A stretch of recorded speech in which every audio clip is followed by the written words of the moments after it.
Hi గారు, welcome to our channel. ప్రస్తుతం మనతో పాటు దాము బాలాజీ గారు సీనియర్ జర్నలిస్ట్ ఉన్నారు. వారితో ఒకసారి మాట్లాడదాం. సార్ నమస్కారం. సార్ నమస్తే సార్, పాకిస్తాన్ నుంచి 5 లక్షల మంది అమ్మాయిలు ఇండియాకు వచ్చి ఇక్కడ అబ్బాయిల్ని పెళ్లి చేసుకున్నారని చెప్పేసి ఇప్పుడు వాళ్ళు అందరూ కూడా అటు పాకిస్తాన్కి ఏజెంట్గా వ్యవహరిస్తున్నారని చెప్పేసి ఒక బీజేపీ ఎంపీ నిశాంక్ అయితే కామెంట్స్ చేశారు. ఇప్పుడు ఇది సంచలనంగా మారిపోయింది. బీజేపీ వాళ్ళందరూ కూడా ఆ కామెంట్స్ని వైరల్ అయితే చేస్తున్నారు. మరి నిజంగా అంతమంది అమ్మాయిలు ఇండియాకు వచ్చారా? వీళ్ళు నిజంగా ఏజెంట్గా వ్యవహరిస్తున్నారా? అసలు అఫీషియల్గా ఎంతమంది పాకిస్తాన్ వాళ్ళు ఇండియాలో ఉన్నారు అండ్ అన్అఫీషియల్గా ఎంతమంది ఉండే ఛాన్స్ ఉంది? మరి వీళ్ళని ఏ విధంగా చూడొచ్చు అంటారు సార్? ఇక పాకిస్తానీలు ఇండియాలో ఉండే పాకిస్తానీల్ని తాత్కాలిక వీసాలు కానీ లేకపోతే సార్క్ వీసాలు ఇవన్నీ ఉన్న వాళ్ళని వెళ్ళిపోమని డెడ్ లైన్ పెట్టారు. చాలామంది వెళ్ళిపోయారు. దాదాపు 1000 మంది వరకు అక్కడ మనకు అటారీ బార్డర్లో నుంచి వెళ్ళిపోయారు అనేది చెప్తున్నారు. అయితే ఇప్పుడు బీజేపీ ఎంపీ ఒక బాంబు పేల్చాడు. అదేంటంటే ఆ ఎంపీ ఎవరంటే నిషికాంత్ దుబే ఆయన పేరు. ఆ నిషికాంత్ దుబే అనే బీజేపీ ఎంపీ ఒక బాంబు పేల్చాడు. అది ఏంటంటే 5 లక్షల మంది పాకిస్తానీ మహిళలు లేదా అమ్మాయిలు ఇక్కడికి ఇండియాలో వచ్చేసి ఆల్రెడీ పెళ్ళిళ్ళు చేసుకునేసారు. సో వాళ్ళు ఇది అతిపెద్ద టెర్రరిజంగా మనం చెప్పచ్చు. ఇది Pakistani new face of terrorism, అంటే కొత్త రకమైన టెర్రరిజాన్ని పాకిస్తాన్ ఇంట్రడ్యూస్ చేస్తుంది ఇండియాలో. సో ఈ 5,000 అమ్మాయిలు పెళ్ళిళ్ళు చేసుకొని వీళ్ళు టెర్రరిస్ట్ ఏజెంట్లుగా పనిచేస్తారు. ఇప్పుడు యుద్ధం టైంలో వీళ్ళందరూ కూడా ఆల్రెడీ ఇక్కడ నెట్వర్క్స్ని వాళ్ళు బిల్డప్ చేశారు. వాళ్ళ వల్ల మనకి చాలా డేంజర్ ఉంది. ఇది అతిపెద్ద సెక్యూరిటీ ప్రాబ్లంగా మారుతుంది అనేది ఆయన అనౌన్స్ చేశాడు. సో దాని తర్వాత ఆయన ఇంకొక విషయాన్ని కూడా చెప్పాడు. అదేంటంటే పాకిస్తాన్ 3 ముక్కలుగా విడిపోతుంది. దీనికి ప్రధాన కారణం మోడీ పాకిస్తాన్ని 3 ముక్కలుగా విడగొట్టబోతున్నాడు. ఒకటి బలూచిస్తాను, రెండోది పఖ్తూనిస్తాను, మూడవది పంజాబ్, పాకిస్తాన్లో ఉండే పంజాబ్. సో 3 రాష్ట్రాలకు విడిపోతుంది. పాకిస్తాన్ ఆక్యుపైడ్ కాశ్మీర్, పాకిస్తాన్ ఆక్రమిత కాశ్మీర్ను కూడా మనం స్వాధీనం చేసుకోబోతున్నాం అనేది కూడా ఆయన మాట్లాడారు. దీన్ని అందుకొని బీజేపీ వాళ్ళంతా కూడా చాలామంది 5 లక్షల మంది అమ్మాయిలు ఉన్నారని ఒక వార్తని స్ప్రెడ్ చేస్తున్నారు. సరే, దీన్ని అసలు ఈ వార్తలు నిజమెంత ఏంటి అనేది చూసేటప్పుడు గవర్నమెంట్ లెక్కల ప్రకారం అసలు పాకిస్తాన్ నుంచి ఇండియాకి ఎప్పుడెప్పుడు ఎంతమంది వచ్చారు అనేది మనం బ్రీఫ్గా చెప్పుకుంటే మొత్తం 2011 సెన్సస్సే మనకి లేటెస్ట్. ఇప్పుడు కొత్తగా మళ్ళీ సెన్సస్ చేయబోతున్నారు. జనాభా లెక్కలు అనేది 2011లో చేశారు, మళ్ళీ చేయలేదు. మనకి 2021లో చేద్దాం అనుకున్నారు, అప్పుడు కరోనా రావడంతో దాగిపోయింది. ఇప్పుడు జనాభా లెక్కలు దాంతోపాటు కుల గణన కూడా దేశవ్యాప్తంగా మోడీ చేయబోతున్నాడు. అయితే 2011 లెక్కల ప్రకారం మన దేశంలో మొత్తం ఫారినర్స్ సంఖ్య, విదేశీయులు మన దేశంలో మొత్తంగా 2011 నాటికి 55 లక్షల మంది ఉన్నారు. అందులో పాకిస్తానీ వాళ్ళు, అంటే పాకిస్తాన్ లాస్ట్ రెసిడెన్స్ అని రాసిన వాళ్ళు 7 లక్షల మంది ఉన్నారు. అంటే టోటల్ ఫారినర్స్లో పాకిస్తానీ వాళ్ళ సంఖ్య 12.7% అనమాట, ఇప్పటికీ 2011 నాటికి. అయితే ఈ 7 లక్షల మందిలో ఎప్పుడెప్పుడు వచ్చారని చెప్పడానికి ఒక డెడ్ లైన్ పెట్టారు. 1991కు ముందు వచ్చిన వాళ్ళు మ్యాక్సిమం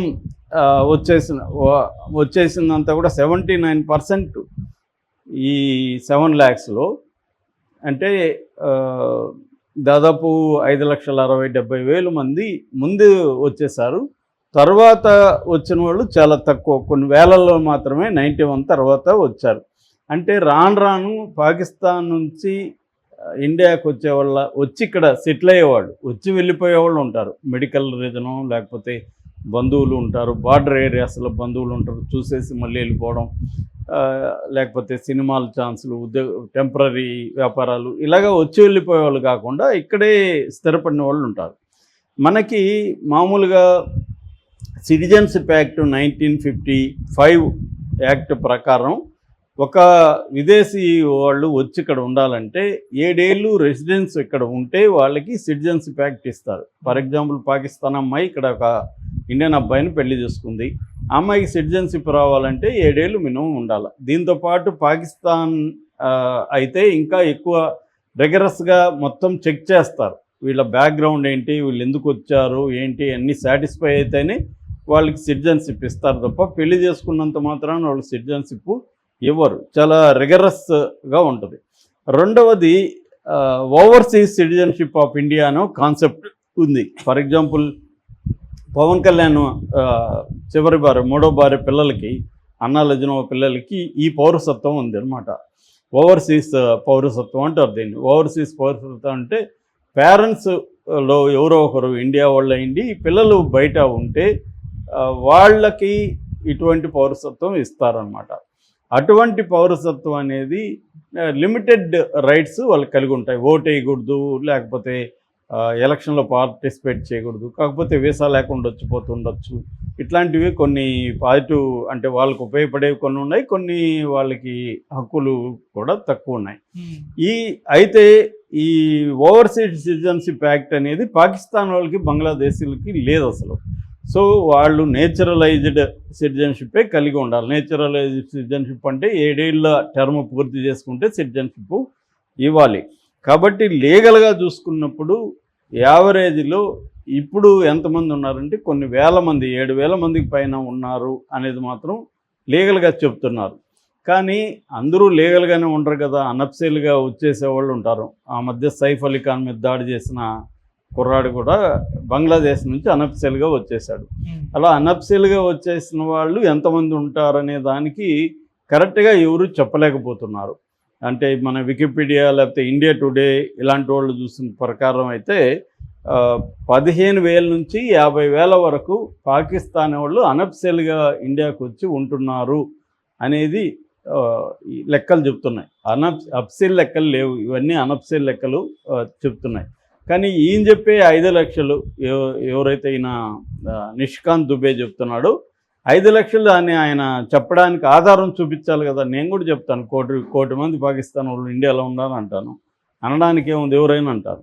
సో ఇది ఆయన దగ్గర ఏం ఆధారం లేదు. పైగా అమ్మాయిలు వచ్చి ఇది ఒక కుట్ర థియరీ చెప్పాడు, కాన్స్పిరసీ థియరీ చెప్తున్నాడు ఆయన.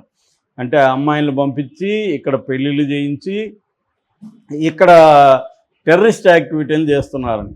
మరి వీళ్ళు ఇప్పుడు మోడీ గవర్నమెంటే ఉంది కదా, 10 ఏళ్ళ పైన 11వ సంవత్సరం అయిపోయింది కదా. మరి మోడీ గవర్నమెంట్ ఏం చేస్తుంది? వీళ్ళందరూ 5 లక్షల మందిని ఎందుకు వేరేయలేదు ఇప్పటి వరకు? కాబట్టి ఇది ఏంటంటే కావాలని కన్ఫ్యూజన్ క్రియేట్ చేయడం, జనాల్లో ముస్లింల పట్ల హేట్రెడ్ క్రియేట్ చేయడం. ఎందుకంటే ఆయన దృష్టిలో వీళ్ళందరూ ముస్లింలే. 5 లక్షల మంది ముస్లింలు వచ్చి ఇక్కడ 5 లక్షల మంది ముస్లిం అబ్బాయిలను పెళ్లి చేసుకుంటే 10 లక్షల మంది ముస్లిం ట్రైటర్స్ లేదా వాళ్ళ ఫ్యామిలీ వాళ్ళని కలుపుకుంటే ఇంకా ఎక్కువ.